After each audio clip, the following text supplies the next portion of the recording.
Bom, uma determinação da Procuradora-Geral da República de arquivar o inquérito sobre supostas fake news. E o que acontece agora, Vitória Bel?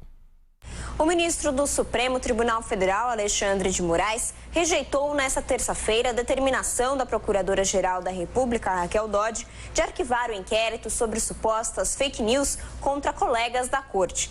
Moraes considerou que a PGR não teria direito de decidir sobre o arquivamento, já que não fez parte da abertura da investigação. Raquel Dodge afirma que o inquérito foi aberto de ofício, sem ouvir o próprio Ministério Público, órgão responsável por conduzir formalmente uma apuração.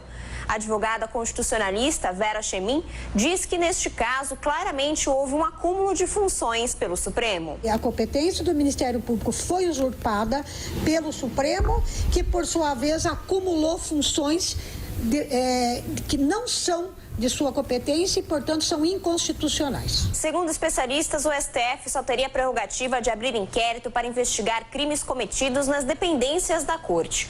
O professor de Direito Constitucional da PUC São Paulo, Marcelo Figueiredo, afirma que o Supremo não poderia rejeitar o arquivamento da apuração proposto por Dodge. O Ministério Público arquivando o inquérito, este processo deveria ser finalizado.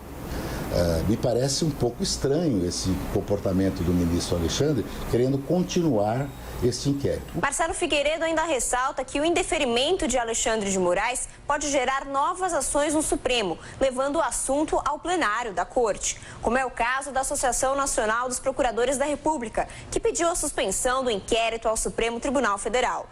O diretor jurídico da NPR, Rodrigo Tenório, afirma que, pela Constituição, o Judiciário não pode investigar. É impossível, constitucionalmente, um juiz atuar como se parte fosse. Que imparcialidade haverá se eu puder determinar sozinho quais as medidas devem ser deferidas? Eu vou discordar de mim mesmo, então essa separação é uma proteção do cidadão. Rodrigo Tenório ainda ressalta que o juiz relator do caso, Alexandre de Moraes, foi escolhido e não sorteado, ferindo o princípio do juiz natural.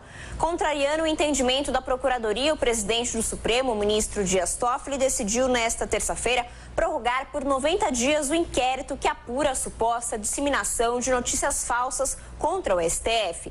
Em outra decisão, o ministro Edson Fachin deu um prazo de 5 dias para que o ministro Alexandre de Moraes apresente informações sobre a investigação. Bom, e como nós já destacamos aqui, professor, isso vai parar no plenário do Supremo. Vai. E aí tudo indica, é muito provável que o Dias Toffoli vai ser derrotado, né? É muito provável. E aí vai criar uma situação em que é extremamente constrangedora para o presidente do STF, que criou essa situação constrangedora. Ele que construiu tudo isso. Esse choque com a PGR, com o Procurador-Geral da República desnecessário, a abertura do inquérito, aí cria uma situação complicada. Como é que o STF pode acusar, né, instruir, apurar e julgar? É meio estranho isso, só em regime de exceção, né? Então criou uma situação muito complicada que agora vai ter de ser resolvido. Há uma questão central aí, que é a questão da liberdade de imprensa, né, que está sendo atacada, e não é de hoje, né? É bom lembrar, eu vou voltar a essa questão. Durante o governo petista, a liberdade de imprensa foi diversas vezes atacada. Era chamada imprensa de imprensa golpista. Lembra? PIG era a expressão usada, né? Foi atacado, quanta gente não foi processado, eu várias vezes, por exemplo, que era para calar a boca e tal. Depois, mais recentemente, também a imprensa atacada, né? Chamada de imprensa canalha. É uma bonita essa expressão, né? Também muito atacada. Agora teve esse episódio, o que é pior, do STF, porque o Supremo Tribunal Federal é o guardião, de acordo com a Constituição, o guardião da Constituição.